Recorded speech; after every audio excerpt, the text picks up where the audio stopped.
My Sweetie Move vous emmène à la rencontre des Global City Makers. Bonjour Christophe Decloux, vous êtes directeur général du comité régional du tourisme en Île-de-France. Bonjour. Bonjour. Alors, on a appris hier que les chiffres du tourisme en Île-de-France avaient augmenté pour la deuxième année consécutive en 2018. Moi, j'ai lu 50 millions de touristes accueillis l'an dernier. C'est beaucoup. Comment est-ce que vous analysez ce chiffre ? Comment est-ce que vous expliquez ça ? Déjà par l'attractivité de Paris et sa région. Depuis les années catastrophiques, tragiques de 2015 et 2016, on était au creux de l'activité touristique en Île-de-France. Et à Paris, on avait perdu 1 million de touristes, on avait perdu 1 milliard d'euros de chiffre d'affaires.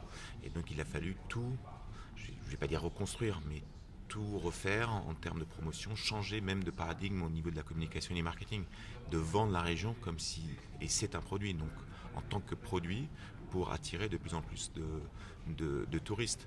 Ce qui est important, c'est évidemment les touristes qui viennent pour la première fois, les primo-visiteurs, comme on les appelle, mais ça, ils viennent déjà parce qu'il y a la Tour Eiffel, le musée du Louvre et le château de Versailles. Mais ce qui est important, c'est les repeaters, les gens qui reviennent. Et pour les faire revenir, il faut qu'on crée des histoires afin d'améliorer et même de créer une expérience unique.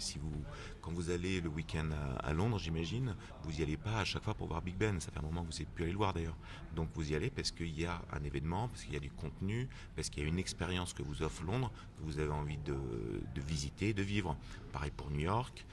La 5e avenue, elle n'a pas bougé depuis quelques années. Donc on y va par rapport à des expériences. Et nous, tout notre travail, depuis 2 ans, c'est de créer ces expériences, créer des parcours pour faire en sorte que en tout cas déjà les marchés proches, donc de l'Europe, viennent et reviennent, passer un week-end, 4 jours à Paris dans sa région pour découvrir des nouvelles pépites de la région. Est-ce que vous pouvez nous citer par exemple, je sais pas, un parcours en particulier peut-être un conseil ? Bien sûr.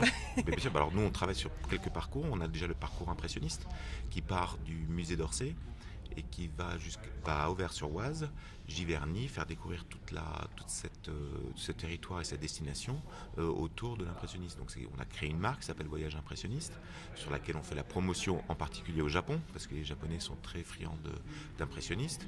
On travaille également sur le parcours de la gastronomie, donc de faire découvrir des sites insolites, des expériences. On va expliquer ou même diriger des touristes français ou internationaux dans des brasseries, mais les brasseries qui font la bière, pas le restaurant, et qui vont faire des ateliers pour brasser de la bière, où il y a plein de producteurs qui ont envie de partager leur passion.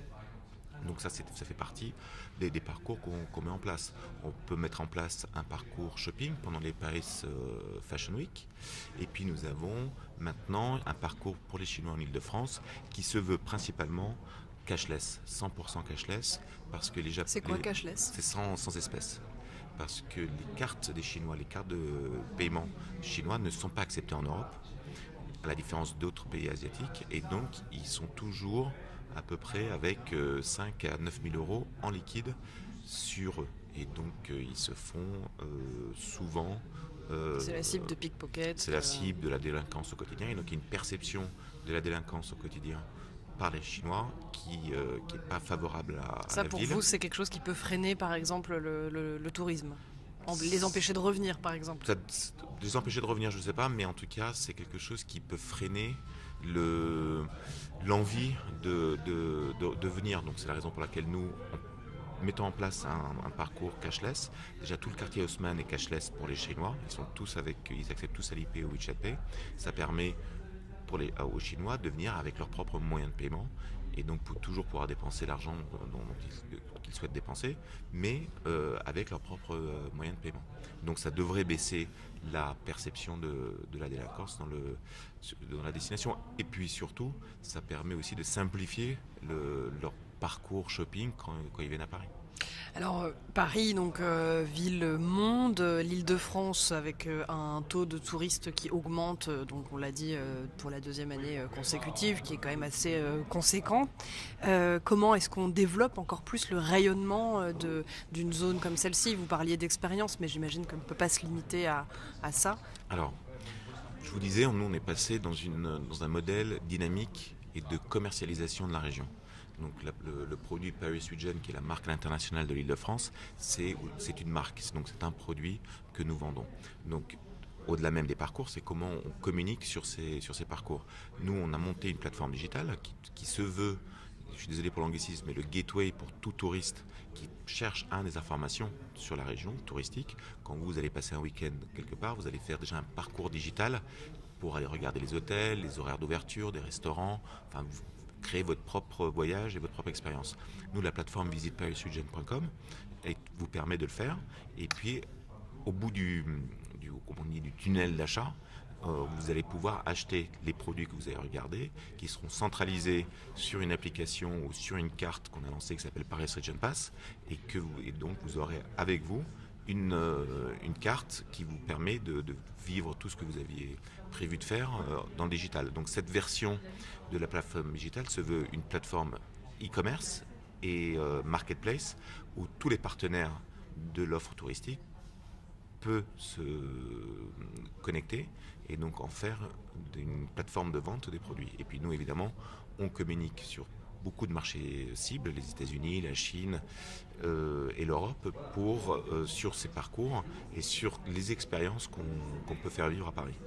Alors, on voit beaucoup, enfin, on entend beaucoup dans cet événement dans lequel on se trouve depuis hier pour notre part, parler de villes comme Singapour, qui sont des villes vraiment globalisées et qui sont citées beaucoup comme des exemples. Comment est-ce que Paris, par exemple, se place par rapport à ça, et évidemment l'Île-de-France tout autour, mais comment est-ce que tout ce petit monde-là se place en fait sur l'échiquier Alors moi, j'ai l'habitude, qui n'est peut-être pas une bonne habitude d'ailleurs, de dire que pendant des années, mais que ce soit en attractivité économique ou touristique, on s'est un peu endormi à l'ombre de la Tour Eiffel.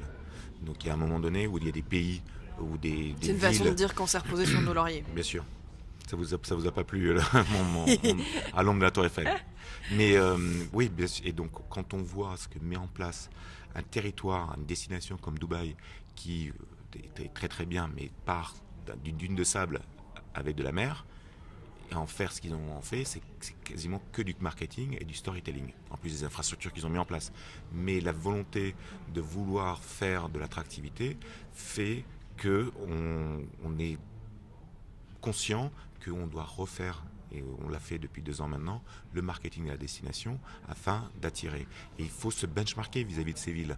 Quand vous allez à Hong Kong, vous allez pour une expérience. Quand vous allez à Dubaï, vous allez pour vivre une expérience, à New York ou d'autres villes. Et donc nous, on doit faire venir les gens par rapport à des expériences. Donc ça peut être du contenu événementiel, ça peut être des concerts. Par exemple, on a monté une plateforme digitale qui s'appelle Showtime in Paris, qui met en avant les concerts, toute l'offre culturelle à Paris et sa région, fait que je sais pas, quelqu'un, un habitant de Bruxelles, s'il veut venir voir Beyoncé qui passe pas à Bruxelles, il va peut-être passer un week-end à Paris pour la voir à la Défense Arena, au Stade de France ou là où elle est. Donc c'est aussi de créer cette dynamique de storytelling. Il faut qu'on arrive à raconter une histoire qui n'est pas basée sur la Tour Eiffel, le musée du Louvre et le château de Versailles, qui sont des aimants. Hein. Donc on sait très bien la chance qu'on a. Nous, justement, on n'est pas parti d'une dune de sable avec de la mer. Nous, on a un patrimoine extrêmement riche. Et à nous de le faire découvrir, parce qu'il y a des gens qui ne savent pas que Vaux-le-Vicomte a servi de modèle au château de Versailles. Donc c'est à nous de continuer à bien comprendre quelles sont les demandes et les envies des différents touristes par le monde et faire en sorte de répondre à cette demande. Merci beaucoup Christophe Decloux. Merci. Je rappelle que vous êtes le directeur général du comité régional du tourisme en Île-de-France. Merci.